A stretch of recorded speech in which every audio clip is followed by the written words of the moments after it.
Well, good morning. My name is Dr. Gerald Bond, and I'm a psychiatrist, and I want to talk this morning about understanding bipolar emotion. It's a very, very difficult problem for people, very, very widespread. I would estimate that anywhere from a quarter to a third of everybody that we know has a problem with bipolar emotionality. And what that means is that their emotions are excessive. The best word to understand bipolar is to use the word excessive, magnified, more than is comfortable for people, more than is appropriate perhaps for a situation. It's magnified emotion.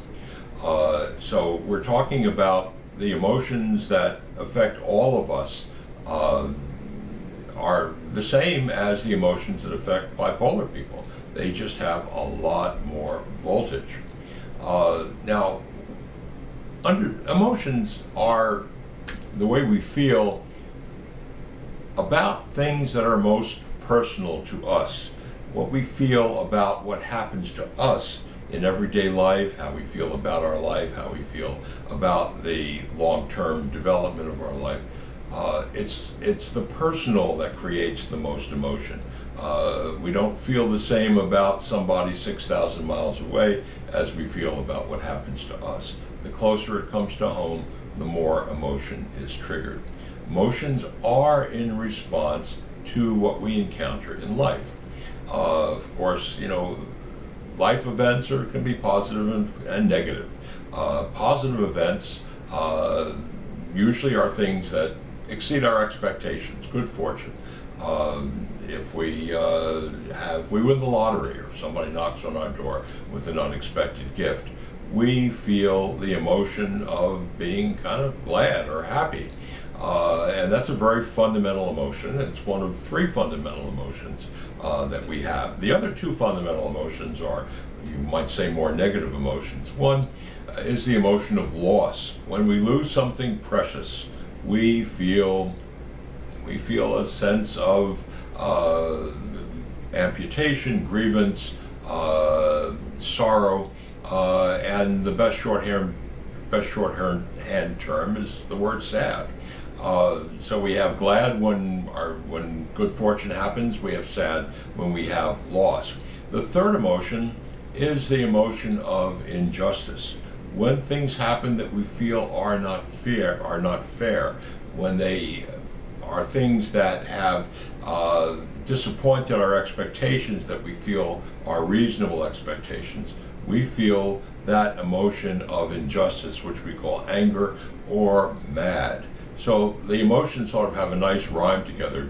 Glad when good fortune happens, sad when we have loss, and mad when there is injustice. Now, it's important to understand that bipolar problems are not of equal amount in all people who have bipolar issues. There are some people who have a lot of bipolar voltage, extreme bipolar voltage. They're called bipolar 1. There are other people who have more moderate amounts of bipolar. Think in terms of when you're shopping for clothing, you're shopping for a shirt. The clothing rack has shirts that are medium. Next one is large, and then you have extra large, and you have 2XL, and you have 5XL, 10XL. These are all degrees of size, degrees of obesity perhaps. You can think of these emotions, the mad, sad, and glad emotions, in people with bipolar as having some excessive quantity, whether it's an L, an XL, a 2XL, a 5XL. Wherever you are, that's your voltage setting, and it's the same in your life because you're genetically wired to have that amount of extra emotion. You should understand that bipolarism is a genetic problem. It is something we are born with. It is innate. It comes with our genes. It runs in families.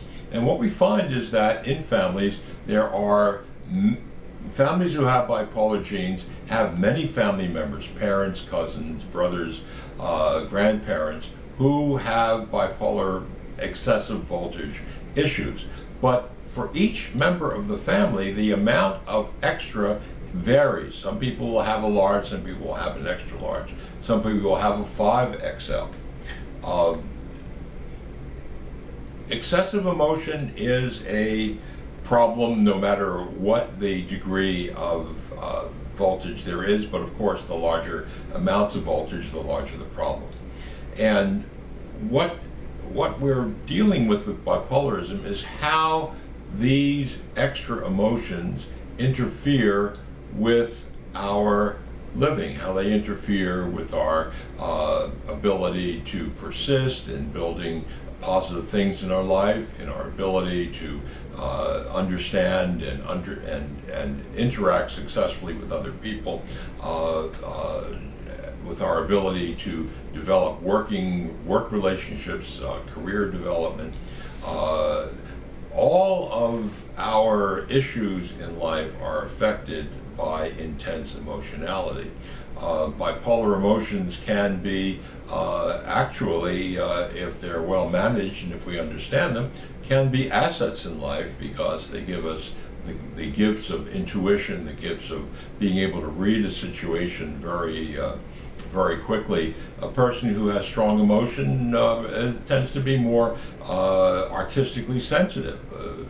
They can see something and see the beauty of it. They don't need to hire an interior decorator to arrange their house because they see with their heart. They see with their extra emotion. Their eyes see wisely. Also, you have the advantage of, if you have good intuition, of being able to size up human situations, size up people even better. So bipolar people can be excellent communicators. They can be excellent salespeople. They can be excellent writers if they find if they are able to translate their feelings into emotion, into words rather.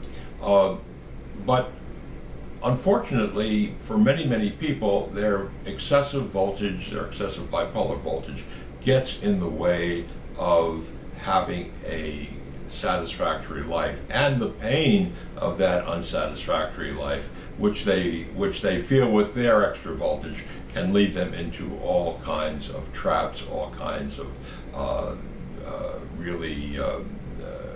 really tragic situations for themselves. So in the next section, I'm going to be talking about how these extra bipolar emotions interfere with a good life and some of the things that we can do to get some control over our bipolarity and make it work for us instead of working against us. Thank you very much.